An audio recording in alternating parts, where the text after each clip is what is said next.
Hello everyone, this is Seema Sharma. Welcome to my channel. हम लोगों के वीडियोस चल रहे हैं एक्सरसाइज, और एक्सरसाइज में हम स्टडी कर चुके हैं supportive institutions for exercise like NABARD, NSIC. एक स्कीम के बारे में आज हम स्टडी करेंगे। उस स्कीम का नाम है, शॉर्ट में हम उसको बोलते हैं स्फूर्ति। क्या बोलते हैं? स्फूर्ति। ओके।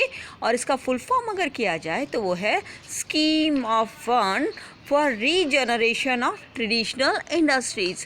नेम से ही क्लियर हो जाता है, इसकी फुल फॉर्म से ही क्लियर हो जाता है कि इसको किस लिए फॉर्म किया गया है। इसको फॉर्म किया है ट्रेडिशनल इंडस्ट्रीज़ को रीजनरेट करने के लिए। वो इंडस्ट्रीज़ जिनको हम एक तरीके से भूल गए हैं, मॉडर्न इंडस्ट्रीज़, लार्ज इंडस्ट्रीज़ और न्यू टेक्नोलॉजी पे डिपेंडेंट इंडस्ट्रीज़ के साथ साथ वो लोग तो डेवलप हुए ही हैं इतने, पर ये जो हमारी बेसिक और ट्रेडिशनल इंडस्ट्रीज़ हैं वो कहीं पीछे रह गई और हम उनको भूल गए। तो उनको वापस डेवलप करने पे और ट्रैक पे लाने के लिए इस तरीके की स्कीम को स्टार्ट किया गया, और ये स्कीम स्टार्ट हुई 2005 में। तो आज का हमारा वीडियो इस स्कीम से रिलेटेड है कि गवर्नमेंट की सपोर्टिव स्कीम्स में से वन ऑफ दिस इज स्फूर्ति। तो स्फूर्ति की स्टडी करेंगे, what are the objective of SFURTI and कब इसको सेटअप किया गया। तो इसके बारे में आज हम पूरी नॉलेज लेंगे। Okay, let's start. अगर आपने मेरे लास्ट वीडियोस अभी तक नहीं देखे हैं नाबार्ड से रिलेटेड, एनएसआईसी से रिलेटेड, तो फर्स्ट ऑफ ऑल उन वीडियोज़ को देखिए, क्योंकि आप सारे सपोर्टिव इंस्टीट्यूशंस को स्टडी करेंगे तभी आपको समझ आएगा कि एक्सरसाइज को किस तरीके से गवर्नमेंट सपोर्ट करती है और कौन कौन से ऐसे इंस्टीट्यूशंस एंड स्कीम्स हैं जो एक्सरसाइज को सपोर्ट करती है। तो आपको मेरे लास्ट वीडियोस में उसकी इन्फॉर्मेशन मिल जाएगी। ओके, तो आज हम स्टडी करते हैं स्फूर्ति। Okay, let's start with the introduction of Spurti. The central government has started a new scheme. Which one? Central government किसने स्टार्ट की है? This is the MCQ question for you. ये आपके लिए MCQ क्वेश्चन हो सकता है कि कौन सी गवर्नमेंट है, स्टेट गवर्नमेंट और सेंट्रल गवर्नमेंट। आपका आंसर क्या होगा? Central government. ओके, तो सेंट्रल गवर्नमेंट ने स्टार्ट किया इसको। The central government has started a new scheme in the year 2005। This is another MCQ। आपको पूछा जा सकता है ईयर 2005 में। कब स्टार्ट किया? 2005 में। With the initial expenditure of rupees 100 crore to make the traditional industries for more productive। अब एक क्वेश्चन भी आ सकता है आपके पास कि ये कौन सी इंडस्ट्रीज़ के लिए किया गया, स्पेशली किसके लिए किया गया? ट्रेडिशनल इंडस्ट्रीज़ के लिए किया गया है, क्योंकि MCQs अब आपके कोर्सेज में इंक्लूडेड हो गए हैं, क्वेश्चन पेपर में इंक्लूडेड हो गए हैं, सो दैट ये कुछ इंपॉर्टेंट टॉपिक है जो आपको हमेशा लर्न करके रखने हैं। कौन सी गवर्नमेंट? Central government. कौन से ईयर में? 2005 में। ओके, किन इंडस्ट्री से रिलेटेड है ये स्कीम स्फूर्ति? ट्रेडिशनल इंडस्ट्रीज से। ये कॉम्पिटिटिव एग्जाम्स में भी बहुत हेल्प करते हैं ये पॉइंट, सो दैट आप पूरे पॉइंट्स को नोट डाउन करिए, अपनी कॉपी में नोट्स बनाइए इनसे रिलेटेड, और फिर उसे नोट्स आपको हमेशा हेल्प करेंगे, चाहे वो आपके स्कूल एग्जामिनेशन हो या आपके कॉम्पिटिटिव एग्जामिनेशन हो, दोनों में आपको कम्प्लीटली ये हेल्प करते हैं। सो दैट इंपॉर्टेंट टॉपिक से रिलेटेड जो भी मैं बताती हूँ आप उसके नोट्स प्रिपेयर करिए करें। more productive and competitive and to facilitate their sustainable development। क्योंकि ये कहीं खो गई थी हमारी traditional industries in large industries, multinational companies के बीच में खो गई थी। तो उनको क्या करना है? वापस उनके सस्टेनेबल डेवलपमेंट करना है कि वो आज डेवलप हो सके और आगे तक बनी रहे। ठीक है, तो उनको मोर प्रोडक्टिव बनाना, मोर कॉम्पिटिटिव बनाना, क्योंकि इन सब कंपनीज़ के बीच में इनका स्टैंड करना भी बहुत ज़रूरी है, और ये स्टैंड तभी कर सकते हैं जब ये अपना मार्केट डेवलप कर पाएंगे। ओके, तो उनको सपोर्ट देने के लिए इस स्कीम को स्टार्ट किया गया, स्पेशली कौन सी इंडस्ट्रीज़ को? ट्रेडिशनल इंडस्ट्रीज़ को। ओके, अब देखो, ministry of MSME, government of India has introduce SFURTI. कौन सी ministry? One more question is there. MSME। कौन सी ministry? Ministry of MSME, micro small and medium enterprises. तो उस मिनिस्ट्री ने इसको स्टार्ट किया। scheme of fund for regeneration of traditional industries program all over India to generate employment in rural areas. Generally traditional industries कहाँ develop की जाती है? Rural areas में। और रूरल एरियाज़ में अगर इन इंडस्ट्रीज़ को डेवलप किया जाएगा तो बेटा क्या डेवलप होगा? एम्प्लॉयमेंट डेवलप होगा। ओके, तो सो दैट इसका एक ऑब्जेक्टिव और क्या हो गया? ट्रेडिशनल इंडस्ट्रीज़ को मोटिवेट करने के साथ साथ एम्प्लॉयमेंट को भी जनरेट करना। The main objective of the scheme is to provide employment to rural artisans and train the rural citizen to engage them for improving their economic conditions with the help of Spurti program. Regenerate करना traditional industries को, employment provide करना rural areas में, ठीक है, जिससे उनकी economic conditions improve हो सके। Okay, in the view of regenerating the traditional industries and eradicating the unemployment problem and unemployment की problem को हटाना, the government of India started the scheme of fund for regeneration of traditional industries. Okay, जिसको हम short में क्या बोलते हैं? स्फूर्ति। ओके, आपको इसका फुल फॉर्म भी ध्यान होना चाहिए।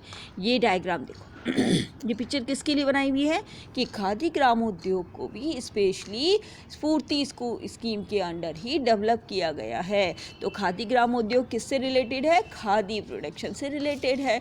तो ये ट्रेडिशनल इंडस्ट्रीज़ में आता है, तो इसके डेवलपमेंट का जो क्रेडिट भी जाता है तो वो इस स्कीम को जाता है। तो आपको ये लर्न करना है, नोट डाउन करना है।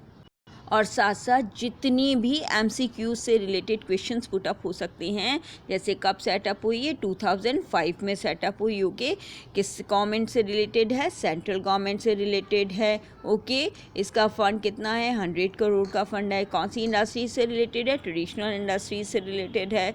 रूरल एरियाज़ में क्या मोटिवेट करना है इसको? इकोनॉमिक कंडीशन और एम्प्लॉयमेंट को मोटिवेट करना है, अनएम्प्लॉयमेंट को एरिगेट करना है, हटाना है, मिटाना है। ओके, इस प्रोग्राम को क्या बोलते हैं? स्फूर्ति प्रोग्राम। कौन सी मिनिस्ट्री ने स्टार्ट किया? MSME, मिनिस्ट्री ऑफ MSME ने स्टार्ट किया। ओके, चलिए अब देखते हैं इसके objective. What are the objectives of this schemes? First देखिए, to develop cluster of traditional industries in various parts of the country. Country के अलग अलग पार्ट्स में जितनी भी ट्रेडिशनल इंडस्ट्रीज़ हैं या ट्रेडिशनल इंडस्ट्रीज जो डेवलप नहीं हो पाई हैं, उनके क्लस्टर्स डेवलप करना, उनके ग्रुप डेवलप करना, एक पर्टिकुलर एरिया डेवलप करना जहाँ की ट्रेडिशनल इंडस्ट्रीज़, जहाँ पर सिर्फ ट्रेडिशनल इंडस्ट्रीज़ को डेवलप करने के लिए ही वर्क किया जाएगा। तो क्या करना है? स्फूर्ति का फर्स्ट ऑब्जेक्टिव क्या हुआ? कि डेवलप करना क्लस्टर्स को जो ट्रेडिशनल इंडस्ट्रीज़ को डेवलप करेंगे, मोटिवेट करेंगे all over the country. Second, to build innovative and traditional skills, improve technical and encourage private public partnership, develop market intelligence etcetera. PPP पढ़ के आए हैं हम, ध्यान है।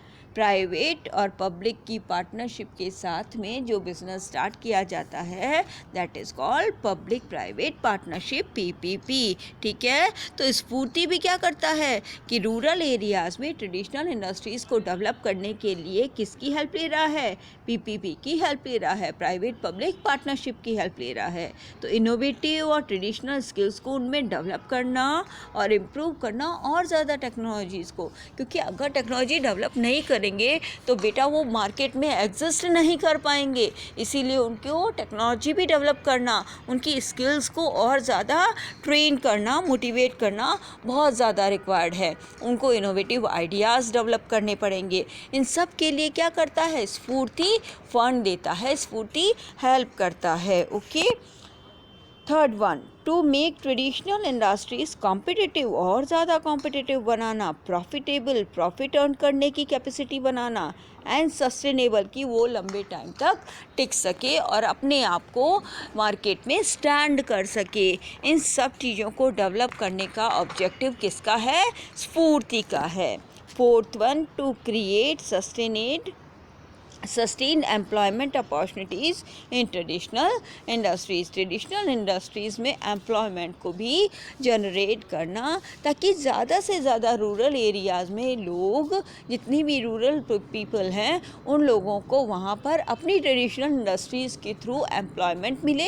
इससे क्या होगा, उन लोगों को एम्प्लॉयमेंट भी मिलेगा और उनका माइग्रेशन जो हो रहा है रूरल एरिया से वो भी कम हो जाएगा। एम्प्लॉयमेंट मिलेगा तो उनकी जो लाइफस्टाइल है, उनकी फाइनेंशियल कंडीशन है, वो भी इम्प्रूव होगी। उनकी फाइनेंशियल कंडीशन इम्प्रूव होने से कंट्री की इकोनॉमिक कंडीशन भी इम्प्रूव होगी। ओके, और हमारे जो पर्टिकुलर ट्रेडिशनल प्रोडक्ट हैं उनको भी हम सरवाइव कर सकें, बचा सकेंगे, उनको भी हम कंजर्व कर सकेंगे। तो बहुत सारे ऑब्जेक्टिव को फुलफ़िल करने के लिए स्फूर्ति स्कीम को स्टार्ट किया गया, ताकि हमारी अपनी जो ट्रेडिशनल इंडस्ट्रीज़ है वो इन सब लार्ज और एमएनसीज़ के बीच में दब ना जाए। तो ये 2005 में स्टार्ट की हुई एक बहुत शानदार स्कीम है, जिसके थ्रू ट्रेडिशनल इंडस्ट्रीज़ को बहुत ज़्यादा मोटिवेशन मिला है और बहुत सारे आर्टिशंस, जो हमारे इंडियन आर्टिशंस है, जो बहुत शानदार प्रोडक्ट्स मैन्युफैक्चर कर सकते हैं, उनको सपोर्ट मिला है।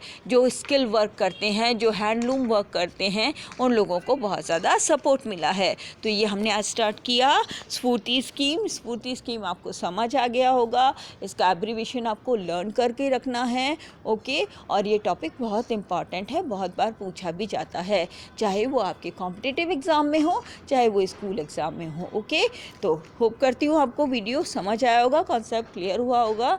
और अगर पसंद आया है तो प्लीज़ वीडियो को लाइक कीजिएगा, शेयर कीजिएगा, और अगर अभी तक आपने मेरे चैनल को सब्सक्राइब नहीं किया है तो प्लीज़ सब्सक्राइब कीजिएगा। Okay, thank you.